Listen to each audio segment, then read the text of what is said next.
Hey, what's going on, everybody? Welcome back to the Land Development Podcast. I am your host, Ryan Glick.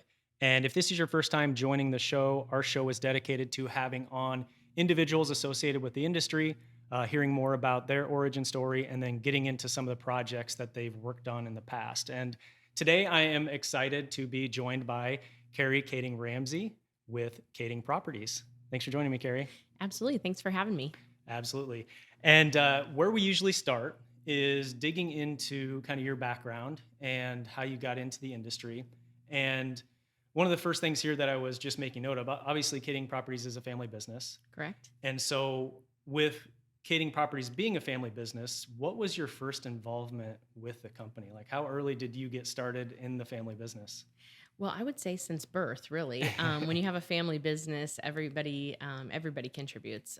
So all growing up, contribute to the family business. However, whatever that looks like. Sometimes it was going and picking up shingle, nails and stuff like that out of yards. So we were very hands on, especially in the early days. My dad was, the contractor, so he was on site building and moving dirt and doing all the fun stuff. So if we were in trouble, that was the next, the first spot we went was to the job site. So, All right. I'd like to say we were very hands on, but we really weren't. And I didn't want to be a part of the industry, to be honest. When I graduated, I felt like I was going to do something totally different. And so I went off to work in insurance, which, a lot of people in Des Moines work in insurance. Oh, yeah. And, it's a great industry as well. But curiosity and just overall interest just is really what brought me back to work in development and construction. So Okay. Was there any, on the family side, was there any like recruiting to get you back into the family business, or was it, hey, you go out and do what you want to do, and if this is a fit for you, then by all means you're welcome to come back and be a part of it? yeah, so we do have a 7-year rule in place. So all of our family members are encouraged to go out and do something different. We want them to go out and work for other companies and the goal really is to kind of earn your keep. But there was a little recruiting that I didn't realize what was going on at the time. But my dad, he was more into the moving dirt and the actual construction piece and the building. And we were getting more properties and more things to manage. And so I originally came on kind of on that side of the business was, for the property management company and just to see if we could, kind of build that. So. Okay. How steep was the learning curve for you? So knowing that you were a part of it, early on and everything, just kind of seeing how the company was running and everything, was there still a steep learning curve for you coming into that role? Yeah, and I think I love to grow and learn. So I think what I chose to do was really surround myself by people that were doing everything better, and by surrounding ourselves by people who are doing great things. I think we just picked things up along the way that we could say, hey, does this work? Does it not work? Does this we do something just a little bit different? We have a niche from kind of an overall um, multifamily model. Yeah. It's not really the apartment style that we do. So, there are some things that just don't work for us that would work in the multifamily industry. But overall, we just kind of, found those people that were doing things great and stuck with them and kind of tried to, model that. So, Nice. And so kind of fast forward to where you're at today. So you're the CEO, right? Correct, yes, of the I, company. I am. And so with that role and how things have kind of changed over the years, what's your responsibility today for the company? Yeah, well, a CEO in a family business is sometimes you might be the one who takes out the garbage, and you also might be the one who makes big financial decisions for the company. So it just depends on the day. But my role really today is to kind of work on the business, not necessarily in the business. So I do.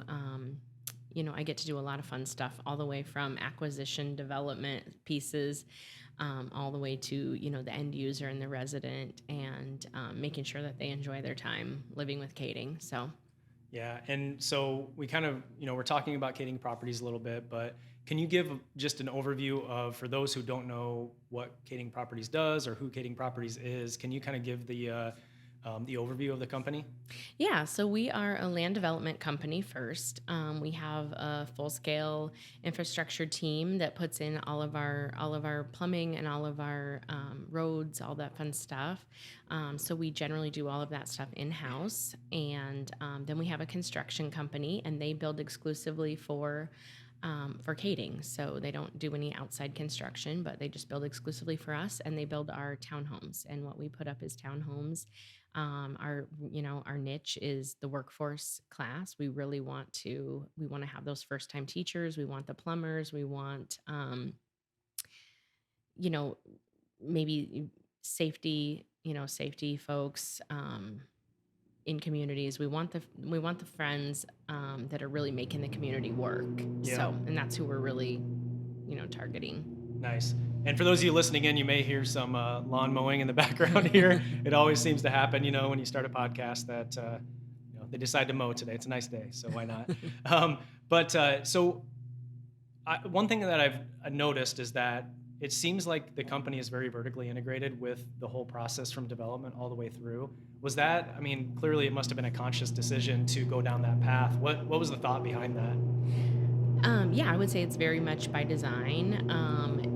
This is really something where we wanted to work the person's paycheck backwards. We also wanted to be able to manage the properties, into a manner that we were proud to have our name on them. And I think for us, it's just, really a matter of what works from a number standpoint. And then we all always kind of go from the end thing and then work our numbers backwards, in development. And that's really how we get projects to go vertical. Okay. And so is it the entire, all of the different pieces are generally in-house that you're actually managing, or is there any subcontracting or anything like that that you do with some of the pieces of the business, or is it really just your company is responsible for really going from, finding the dirt, developing the dirt into the actual development, building the units and everything like that?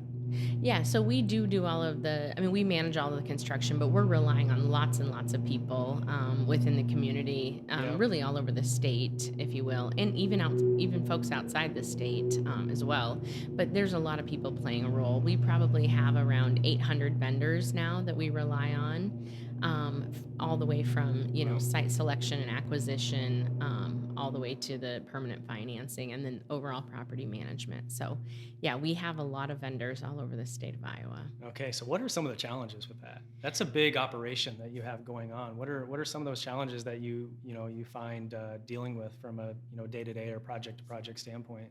Yeah, I think that 5 years ago, 10 years ago, for sure, nobody knew who we were, and that's a comfortable spot for us, really, to be Yeah. very honest. We don't hit the MLS, so none of our properties, get sold, if you will. So no one really knew about us. Um, so we were really kind of able to fly under the radar, and now we really can't. We have a lot of exposure. We normally pull, more building permits than anyone all over the state. So we are, growth is the biggest Yeah. challenge. Really, of anything, is just to grow and be able to adapt and bring on that change. And we've been very blessed with an amazing team. So we have a lot of really long standing, employees. I think one of our construction guys has been with us for 30 years. Same. I mean, from top to bottom, it's just been really good, long-standing relationships, for employees, and so we've been really blessed about that. No, that's awesome. And it does seem like for companies that are successful, that it's the people behind the companies that really make that possible. And that's a very common thing that I hear from companies that do appear to be having some success. It's definitely the people that you have in the company. And I'm not sure what the stats are within the industry, but I wonder how often people job hop in this industry from on the construction side and everything, and to be able to retain talent, I'm sure is a challenge. But when you're able to do that, it says something about the company. Yeah, and it's every position that we're able to retain talent. And culture is a big deal here. When everyone else is talking about, going different directions. I mean, we're really doing culture things that just involve supporting families and supporting our employees, and that gives us a good sense of pride. And it doesn't feel like we're doing something out of the ordinary. We're just really, we get to spend, majority of our lives really with our work folks. And so they become our family, and that's how we treat them here. Yeah, that's awesome. So when we look at some of the projects that you develop, so it's not that you have all of your, it's not just one development where everything's located. You obviously choose different communities to go into and different areas to develop.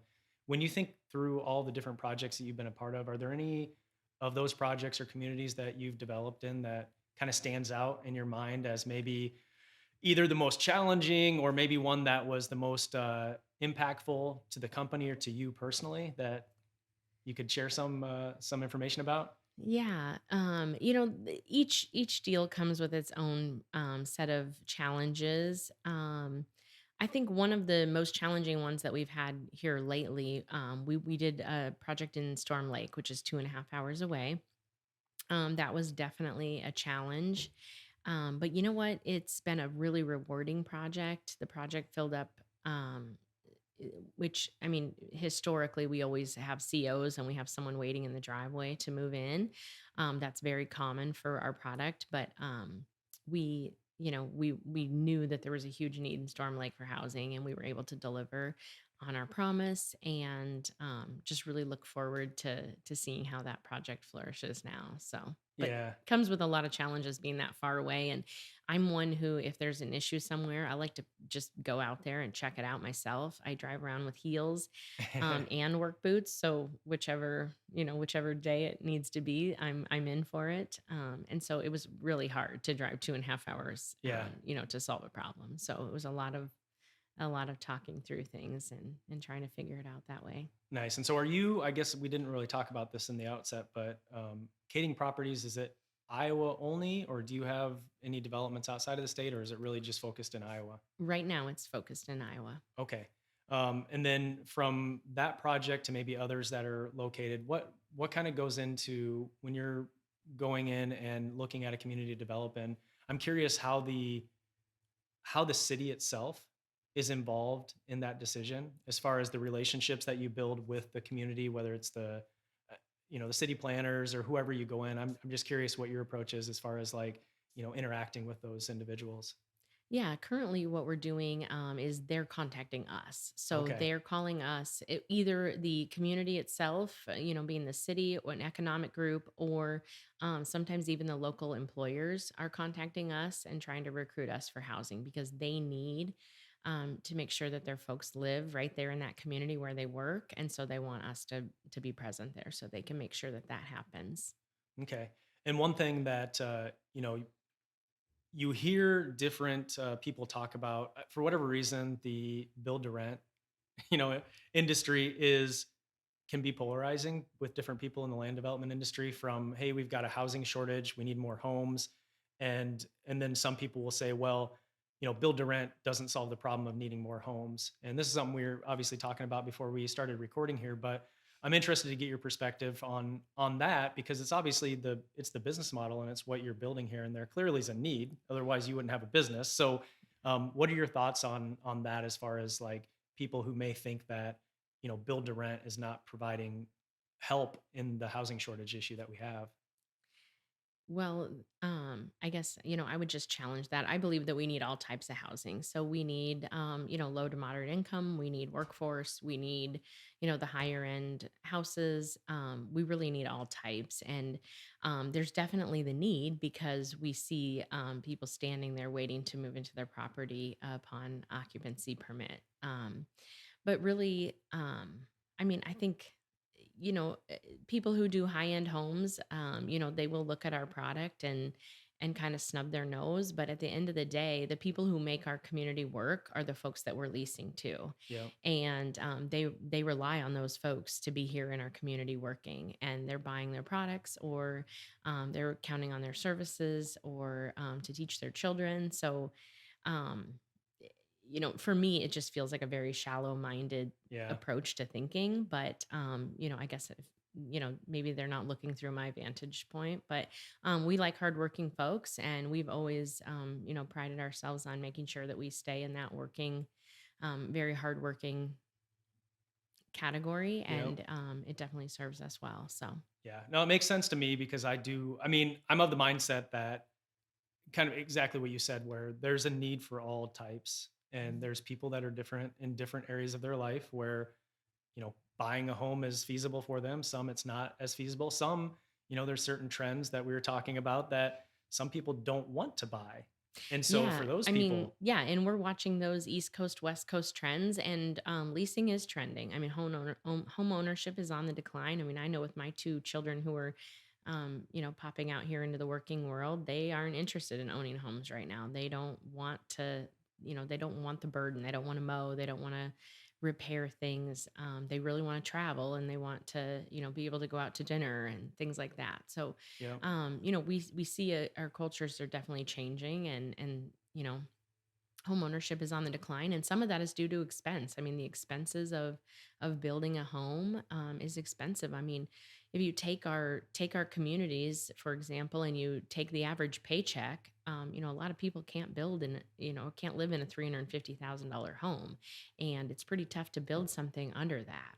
So right, especially right. without grants and subsidies of some sort. So Yeah.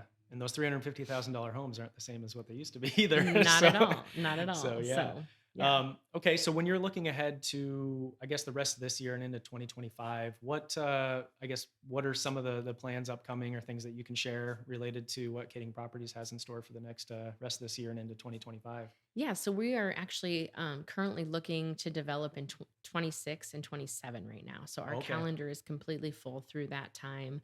But we are working on our last phase of Yellow Banks, which is in Pleasant Hill. So we're excited to get that project completely wrapped up, and that'll be our fourth and final phase there. We are working on a site in Corridon right now, so just right there near that Missouri border, and that'll be 86 townhomes. So that will open up sometime this winter.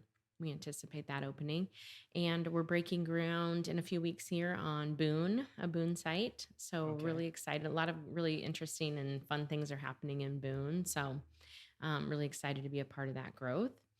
And we're proposing a second development in Knoxville right now. So Okay. yeah, So you have a yeah. lot. So the driving distance is starting to pick up as far as how far away from the center of Des Moines. Yeah, and we've always been kind of that hour radius around Des Okay. Moines, but that 2.5 was a little bit different with the Storm Yeah. Lake project. Yeah, and we're currently working on a second site right now in Storm Lake. So Okay. yeah, so Nice. it'll be really exciting to bring more housing, but we can't build this stuff fast enough. There's just so much need, and then the margins in this workforce area are much smaller, which is why a lot of people don't do it.